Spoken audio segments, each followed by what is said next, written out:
কালকে সকাল থেকে শুরু করেন, কালকেই বরকত দেখা শুরু করবেন। দেরি করেন না যে হুজুর না 3 দিন পরে, না না, আগামীকাল থেকেই শুরু করেন, আগামীকাল থেকেই বরকত দেখা শুরু করবেন।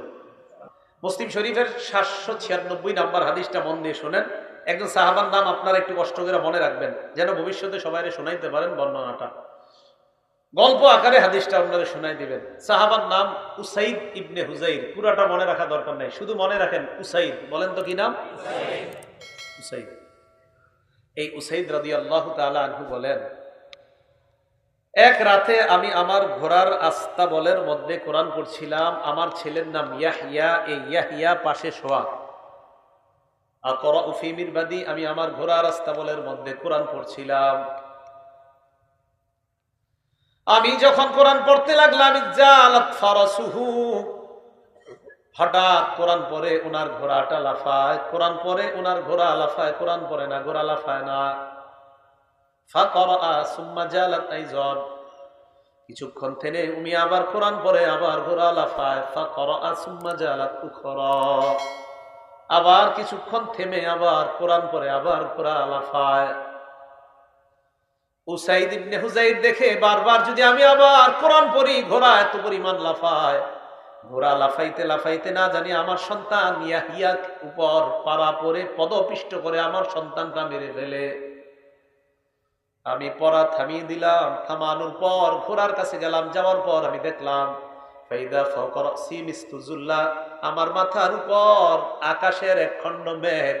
ওই মেঘের ভিতর ফিহা আমসালুস সুরুজ, মেঘ খণ্ডের ভিতর এরকম বাতির মতো অসংখ্য অগণিত বাতি দেখা যায়। ঘটনা কি? ফালাম্মা গাদাউতু আলা রাসূলিল্লাহি সাল্লাল্লাহু আলাইহি ওয়াসাল্লাম, সকালে আল্লাহ রাসূলের কাছে আসলাম। আসার পর বললাম, ইয়া রাসূলুল্লাহ, রাতের বেলা একটা ঘটনা ঘটছে, আপনাকে জানাইতে আসছি। কয় কি? বলো।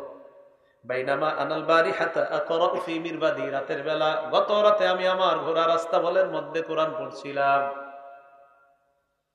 হঠাৎ আমি দেখলাম আমার ঘোড়া লাফায়। নবীজি বলেন, ইতরা ইবনা হুজাইর, তুমি যদি আরো তেলাওয়াত করতা। উসাইদ ইবনে হুজাইর বলেন, হুজুর আরো পড়লাম, ঘোড়া আরো লাফায়। একটু মন দিয়ে বুঝেন।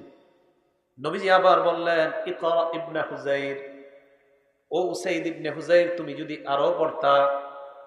সাহাবী জবাব দেয়, হুজুর আমি আরো পড়লাম, ঘোড়া আরো লাফায়। নবীজি তারপর হুজুর পড়া থামাই, ঘোড়ার লাফ থেমে যায়। নবীজি কয়, যদি আরো পড়তা। ঘটনা কি? কি হইল? সাহাবী উসাইদ ইবনে হুজাইর বলে, ইয়া রাসূলুল্লাহ, আর পড়ি নাই। কেন? খাশিতু আন তাতা ইয়াহইয়া, আমি আশঙ্কা করলাম আর যদি কোরআন পড়ি, ঘোড়া লাফাইতে লাফাইতে আমার সন্তানের উপর পড়ে আমার সন্তানটা না জানি হত্যা করে ফেলে। তুমি যদি আরো পড়তা। সুবহানাল্লাহ। এই ঘটনা কি? আচ্ছা, উসাইদ ইবনে হুজাইরকে নবীজি ঠিক আছে, তারপর বলো। এরপর হুজুর আমি আমার ঘোড়ার কাছে গেলাম। যাওয়ার পর দেখলাম আমার মাথার উপর মেঘখণ্ড, এটার মধ্যে বাতি দেখা যায়। আরো যাত্রীর যাবি, হঠাৎ দেখলাম এই মেঘখণ্ড বাতি সহ শূন্যের মধ্যে বিলীন হয়ে যায়। হাত্তা মা আরহা, এক পর্যায়ে আর দেখতে পাই না। নবীজি বলেন, ইস, যদি আরো পড়তা। তিলকাল মালাইকাতু তাসতামিউ ইলাইকা, এগুলা বাতি না, আল্লাহর ফেরেশতা মনোযোগ সহকারে তোমার কোরআন তেলাওয়াত শুনতেছিল।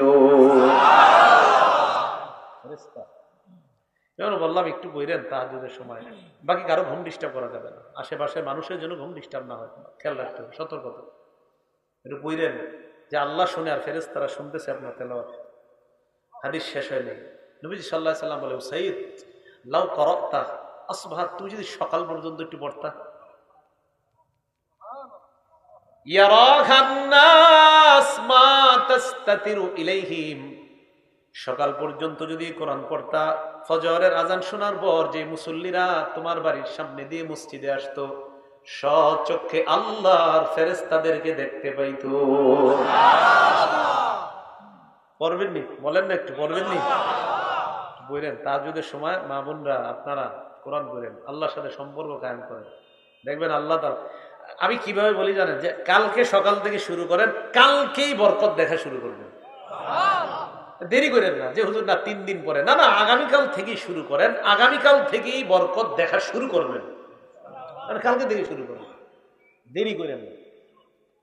আল্লাহ আমাদেরকে আমল করার তৌফিক দান করেন।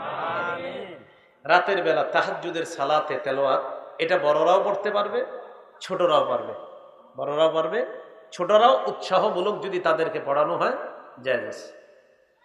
সহিহ বুখারীর 699 নম্বর হাদিসের বর্ণনা, عن عبد الله بن عباس رضي الله تعالى عنهما قال بت عند خالتي ميمونة رضي الله تعالى عنها। আব্দুল্লাহ ইবনে আব্বাস রাদিয়াল্লাহু তাআলা আনহুমার বর্ণনা, তিনি বলেন আমি আমার খালা মাইমুনা রাদিয়াল্লাহু তাআলা আনহার বাড়িতে রাতের বেলা অবস্থান করলাম। হাত্তা ইদান তাসাফাল লাইল, রাত যখন অর্ধেক হয়ে যায়।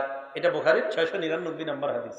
এই হাদিসে আবার আসতেছে, আপনাদেরকে সহিহ বুখারীর 183 নম্বর হাদিসে ঘুরে আনি আবার, এখানে আসবো কিন্তু। আব্দুল্লাহ ইবনে আব্বাস বলেন রাতের বেলা, ওই হাদিসটা লম্বা আর কি, রাত যখন অর্ধেক হয় আল্লাহ নবী উঠলেন, উঠার পর তাকান আমার দিকে, জাআলা ইয়ামসাহুন নাওমা আন ওয়াজহিহি, চেহারা থেকে এইভাবে ঘুম দূর করতেছিলেন, চোখ মুছে, মুখ মুছে। আচ্ছা আমার সাথে ওয়াদা করেন, এটা ওয়াদা করতে হবে, এটা আর নিয়ত না, এটা ওয়াদা। এটা কি কষ্ট? আজকে থেকে আমরা ঘুম থেকে উঠা, আমার ঘুম যাক আর না যাক এমন করলে, আমার নবীজি করছেন আমরাও করবো ইনশাআল্লাহ। রাসূল সাল্লাল্লাহু আলাইহি সাল্লাম উঠা এমন করতেন, এমন করতেন। ঘরের মধ্যে একটা ঝুলন্ত মশক ছিল, এটার কাছে নবীজি যাইতেন। এটা যদি পারেন শূন্যটা আদায় করতে, একটা ঝুলন্ত মশক রাখবেন, পাত্র রাখবেন। আমি একবার কোন এলাকায় গেছি, গিয়ে দেখি মাশাআল্লাহ ওই ঘরে এরকম সুন্নতি সিস্টেম চালু, একদম দেশ গ্রামে। কিন্তু দেশ গ্রামে মানুষ যে এতভাবে সুন্নত পালন করে, আলেমের ঘর তো দেখলাম মাশাআল্লাহ উনি ঘরটা রাসূল সাল্লাল্লাহু আলাইহি সাল্লাম রাতের তাহাজ্জুদের সময় যেই যে আমল, যেই যেই জায়গায় সিস্টেম, ওনার মশক থাকতো, মেসওয়াক থাকতো, ওযুর পানি ঠিক ওইভাবে ওনার ঘরে সিস্টেম করা দেখলাম। এই যুগে আমাদের দেশেও মাশাআল্লাহ রাসূল সাল্লাল্লাহু আলাইহি সাল্লামের সুন্নাহ পরিপূর্ণভাবে পালন করার লোক এখনো আছে। তো আব্দুল্লাহ ইবনে আব্বাস রাদিয়াল্লাহু তাআলা আনহুমা বলেন রাসূল সাল্লাল্লাহু আলাইহি সাল্লাম ওযু করলেন, আমি ওযু করলাম। খুব মন দিয়ে শুনেন, উনি কিন্তু ছোট মানুষ, আব্দুল্লাহ ইবনে আব্বাস ছোট মানুষ। হ্যাঁ আপনাদের প্রশ্ন হবে হুজুর যে ছোট, এটার দলিল কি? দলিলটা পরে দিচ্ছি। উনি কিন্তু ছোট মানুষ, উনি ওযু করলেন। ওযু করার পর আল্লাহ রাসূল সালাতে দাঁড়াইলেন। এবার আবার সহিহ বুখারীর 699 হাদিসে চলে আসে, ফাকুমতু আন ইয়াসারিহি, আমি নবীর বাম পাশে দাঁড়াইলাম। আখাযা বিরাসি, নবী আমার মাথা ধরলেন, ধরার পর আকাবানি আন ইয়ামিনিহি, নবী আমাকে তার ডান পাশে দাঁড় করাইলেন। এরপর আল্লাহ নবী 2 রাকাত সালাত আদায় করলেন। এইভাবে মোট 13 রাকাত তাহাজ্জুদের সালাত পড়লেন। 8 রাকাত তাহাজ্জুদ, 3 রাকাত বিতির, 2 রাকাত ফজরের সুন্নত। ঘটনা কিন্তু রমজানের বাহিরের ঘটনা।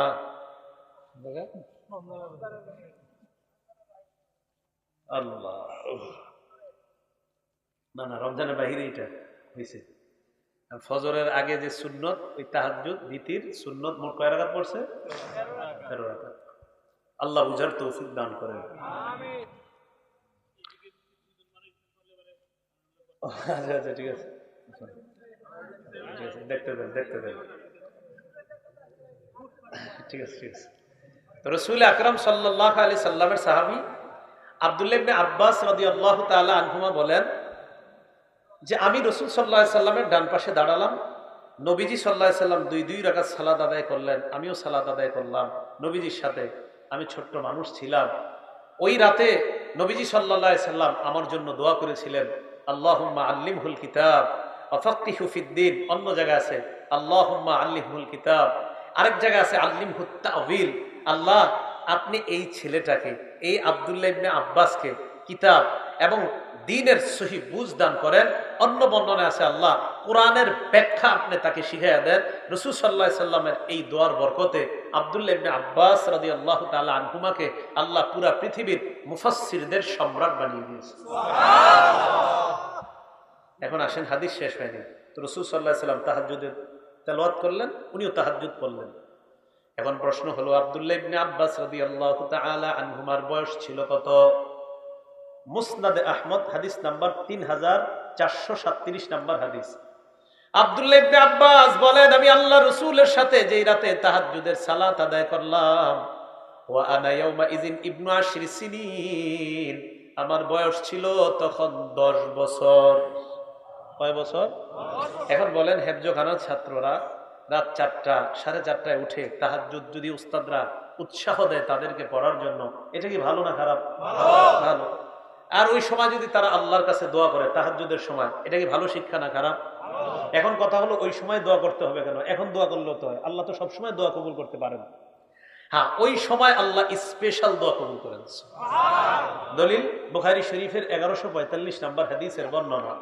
قال رسول الله صلى الله عليه وسلم ينزل ربنا تبارك وتعالى الى السماء الدنيا في كل ليله। আল্লাহ পাক রব্বুল আলামিন প্রত্যেক রাতে হিনা ইয়াবকা সুলুসুল লাইলিল আখির, রাতের শেষ